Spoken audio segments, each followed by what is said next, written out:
your size. Find it with the new Airtel data plans. Dial *141# now to get the plan that suits you.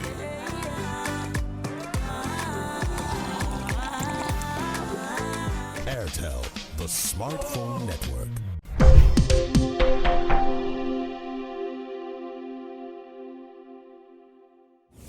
Why the People's Constitution? Because I think it's high time we have a legal document which will be binding that reflects the yearnings of the people. So it's one thing just to talk about it, what our hopes and our aspirations are, what our desires are as a people, but it's another thing to have a legal document that we can start to hold our legislators accountable for, hold those that we've elected into office in the executive arm of government accountable for. So I think once we are able to draft a People's Constitution, we'll be able to start applying pressure, the right pressure, on our legislators, on those in the executive to start to act out, in the best interest of all Nigerians, and also in the judiciary, because we cannot neglect that arm of government. They play a very critical role, and most Nigerians, from our research and our focus groups that we've held, have said that they want to see drastic reforms being done in the judicial arm of government. So the People's Constitution will be a reflection of the yearnings of the people, which will be legally binding on our officials to implement. Well, I've been here for almost a year now, so I've been briefed about the key issues. So I know pretty well, some of the fundamental discussions that are going on the Constitution. And I think, one of the aspects that is interesting for me as a High Commissioner is to look into the women's participation into politics. Every constitution has two major components: government and the people. It's all about defining the relationship between the peoples of this nation and their relationship as a people to government and vice versa. And in all of this, we think that there is a disconnect. There is what people like to regard as trust deficit. So if these are the issues, what is it that the people are not doing as citizens in order to hold our leaders to account? And then what are the things that the government is not doing in order to help us solve problems of security, problems of unemployment, problems of economy, problems of social justice, problems of religion and ethnicity, and these are some of the elements that are captured in every constitution. So I think that this constitution needs to be looked at from two perspectives: the letters of the Constitution, the spirit of the Constitution, and again, how we implement the Constitution. No constitution is perfectly or is perfect or 100%, but what happens is that every constitution must have sufficient buffer to accommodate the nuances of the people of that country and protect them. I would say that the Nigerian Constitution does not stand the test of time. Nigerian Constitution does not ensure justice, and Nigeria's Constitution needs to ensure that people trust it. So for me, the theme is timely, because when you look at the state of Nigeria, there's so much sadness, so much injustice, and people want to feel a sense of belonging, and the only unifying platform is our Constitution that ensures that every citizens are treated equally. And for me, I'm excited that CODE is partnering with us, TOS TV, to bring about this conversation, because dialogue is the only way that we can move Nigeria forward, and we have brilliant panelists and speakers that would shape this conversation. We hope that we ignite the National Assembly and brother citizens at the grassroots to demand for a new constitution that meets Nigeria's test of time.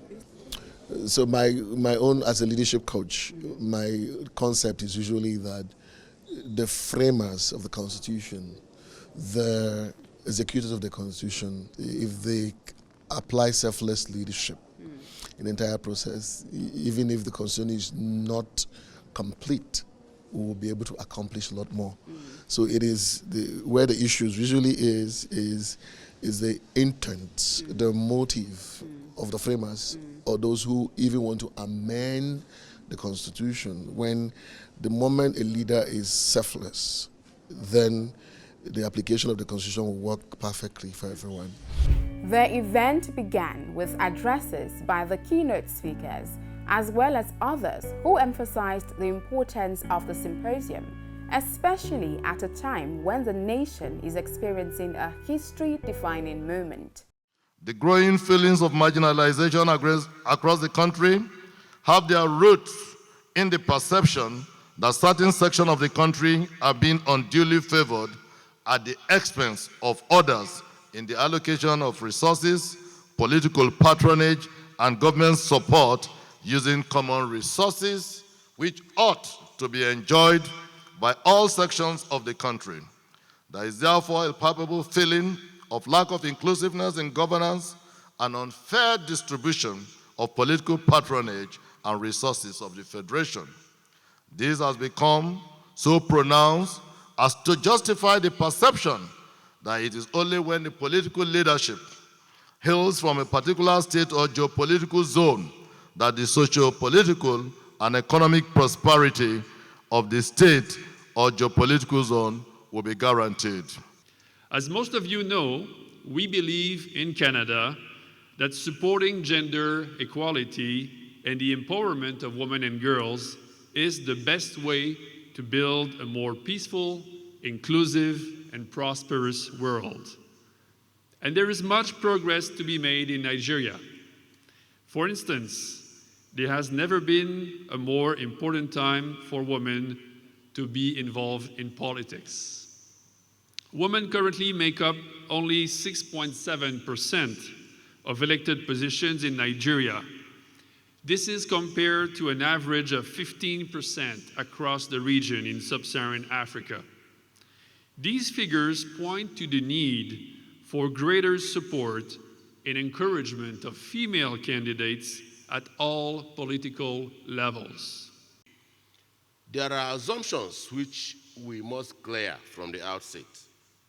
The first assumption is that the constitution of any country is the ground norm. It is the supreme document that defines relationships between the peoples of that country and government. So the Constitution defines how we relate with one another and how we relate with government, and all of them must be geared towards providing social order, inclusive governance, growth and protection for the citizens, and maintaining the dignity of the citizens and country. Whether we have been able to live within this light in Nigeria is a matter for another discussion someday in future. Let me quickly reiterate that the purpose for being here today is to agree on policies and laws that are favorable to the average Nigerian. Whether that is affirmative action for women, youths, and persons with disabilities, or fiscal federalism, which entails devolving power from the federating unit to substructures such as states and local government councils, or doing away with the dichotomy of indigents versus settlers, thereby federal character, this is the platform to discuss it all. Our leaders are here to listen. They're here to learn how you would like to be governed. As for my team and I, we'll be closely monitoring your demands and following up with its implementation, just as we've done with the past 4 editions of the Osasu Show Symposium. The Constitution of the Federal Republic of Nigeria, 1999, was enacted on 29 May 1999 by Military Decree Number 24, inaugurating the Nigerian Fourth Republic and restoring democratic rule to Nigeria. It remains in force till today. I believe this lack of direct origins in the people or their elected representatives is why some citizens and sections of civil society, and some speakers here this morning, insist that none of the various Nigerian constitutions qualify to be called a people's constitution. They advocate for the total abrogation of the present one, while calling for a process to midwife the emergence of a new constitution, which they claim will be the lodestone for a more egalitarian Nigerian society driven by the rule of law. I understand their arguments and how I wish I could buy into their optimism. Sadly, given our socio-political realities as a nation, I think calls to dump the present constitution wholesale and make a new one from scratch are not very realistic at this time. This was then followed by panel discussions comprising of panelists drawn from different sectors across Nigeria. Let's talk about the fact that some parts of the Constitution are not yet implemented. So we worked on Basic Healthcare Provision Fund that was clearly established in Nigeria's 1999 Constitution, and government after government just thought, it's a suggestion. We can or cannot do anything about it. So what do we do about a constitution that our leaders don't implement? How do we address that? What is this whole exercise about? If we change a constitution and we are left with a constitution that leaders feel like they may or may not implement. The parts of the constitution that are not usually that implemented are the parts that relates to the masses mostly. Because the parts where the political elites have leverage on are fully implemented all of the time. You know, Chapter 2 of the Constitution, when we are taught in school, these are not justiciable, meaning you can go to court. However, lawyers have looked for ways to navigate around that. Now, one of the things we can do is this an opportunity, actually, which was when I made the point on the right to economic development, even the right to education. Now, these are provisions that are originally in the Chapter 2, that I believe that this is the time to move them to Chapter 4. Now, the difference, Chapter 4 of the Constitution provides for the fundamental human rights, which within that Constitution, citizens are empowered to go to court to challenge a violation of those provisions. To answer your question directly, vote. Vote. If you don't vote, elections can be rigged. The higher the voter turnout, the less likely it is that elections will be rigged. This is across board. It is a global fact.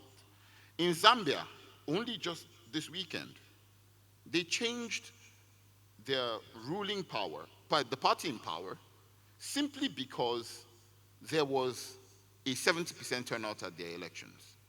There was a surge. There was an increase in the number of elections. The reality is this: if you don't turn up to vote, the people in power who seek to manipulate the election results will manipulate those election results, and you wouldn't get the government that you want.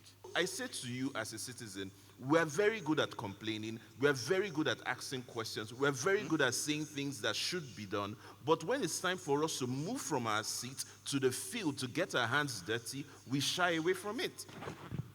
We need to go out there and ask questions. When you see your House of Rep member, don't ask him for a job. Don't ask him to get money for whatever. Ask him what he's doing for Nigeria and the constituents he represents. That is how to be a good citizen of the country. Every structure, every institution playing its role. And it's a system of checks and balances. Within the government, you have the three arms that are bound to check and balance each other. In our own context, they have failed woefully to do that. Instead of checks, we are seeing connivance, we are seeing collaboration, not for positivity, but for negativity.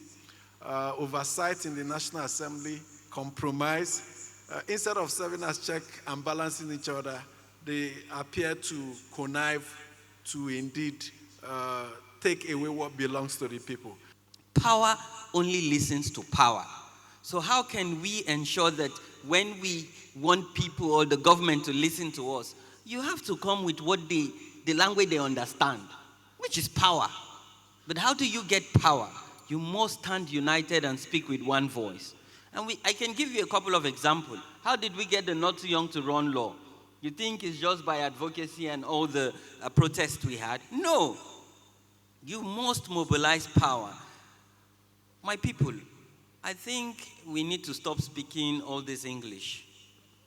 We must start speaking the language people at the grassroots understand. Because if we want to negotiate power, we must understand and take the power to the people and tell them that the legitimacy belongs to you and the true power actually belongs to the people. If we understand that as a people, getting the people's constitution will be icing on the cake. Because honestly speaking, this National Assembly would not give you the people's constitution. If we do not recognize the mistakes that we have made in the past, we are bound to repeat it. We have had a constitution development process from the 1950s, from our pre-independence, and we are here 21 years after we returned to a democratic rule, saying how can we get a people's constitution? The mistakes that we had made in 1998 and 1999 when we were giving ourselves this constitution, we cannot afford to make those same mistakes. First, we do not need more civil society people. What we need more are informed, active, and engaging citizens. If we have that critical mass of Nigerians who are informed, active, and engaging, we will not be where we are today. So the governor of Kogi State, when he came on board, he didn't ask that those vehicles that he made be refurbished for him to be using. He ordered to buy new cars and new vehicles. The Constitution of Nigeria can be likened to a mechanical device. The Constitution of Nigeria can be likened to an organism. One thing people must know is this: when we are doing our research next time, thank God you said somebody into research, we must also look at other climes in which some of these things have been done. I'm laying a template. Because if we do not do those critical things, there are also other options. Today, our nation has attained a stage where people no longer have a belief in this nation. We are in a dire strait, and we are fast losing Nigeria. And except we act like the benefit of what we stand to reap from this symposium today and act on them, we may not have Nigeria in the next few years. Members of the audience were also allowed to contribute to the conversation. We are responsible for our problem. I'm telling you honestly, because we are greedy. In our days before independence, Nigeria used to be our constituency. But now they say, this one Hausa, this one Igbo, this one Yoruba. You start your rubbish tribal sentiment. Look, let me tell you, in my village we are swimmers. If we swim and come to the middle of the river, you want to drown, you come back. You see Nigeria, it must be won by force. The symposium also featured light entertainment, the launch of the TOS magazine, and was followed by the foundation's fundraising and gala, which had in attendance many A-list celebrities and performing artists who came together under the common goal of a better Nigeria. My expectation is that these young girls will get inspired, they'll get motivated, and then they would see that Osasu is building a community that would translate into a society that would care for the less privileged. My expectation is that people here would make more donation so that Osasu can continue the amazing work she's doing with her foundation, but most importantly, reach more rural communities and particularly girls and women. I think that it also brings its own value to the table, especially now that inclusivity is, you know, stuff that we talk about every time. You know, I was here at the symposium, and what's her name? I can't remember. I can't remember her name, but she was saying something about, you know, our constitution and how it doesn't really help or speak for us women and girls, you know. So even having that kind of show where you kind of educate people, not just about the issues that go with women to women and girls, but also to the men in our society. So yes, it's really important.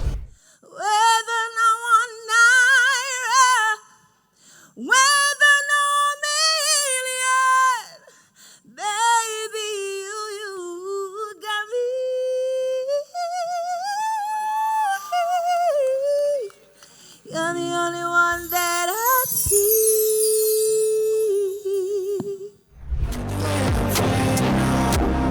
Don't use your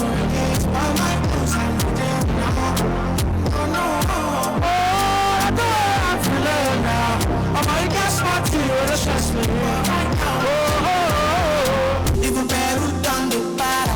Tonight in Josie, I'm in Josie. Won't call it one Josie. I'm not playing with you, I'm not joking. My thought I'm is loaded. Me, you can fly go, but I'm on board. I'm on duty, but I'm on lucky. They want do me, they want do me. They want do me, but they want do me. When you want me, when you want me. I'm in San Francisco, Jammy. When you want me, when you want me. I just flew in from Miami. Take my energy from your bad brother. When I first got say I be my healer, everything I desire. I go receive. Flow like a river. If you get sour, come on, one sit down. I go just better. Come on, my trigger. I go just play. Follow my dream. I'm feeling vibes on vibes. Chicken dynamite. After your condo life, you know I'm just that type. No big kid in my life. No big kid in my life. Come on.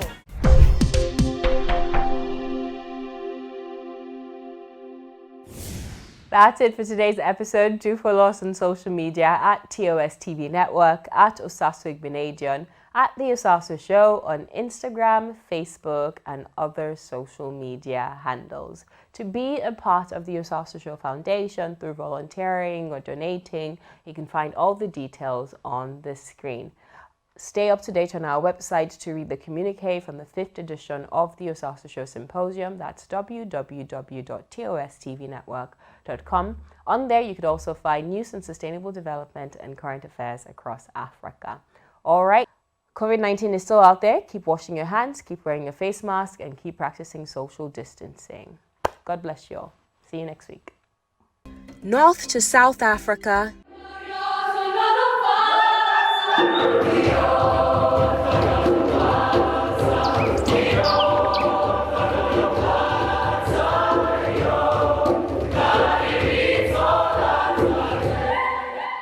East to West Africa.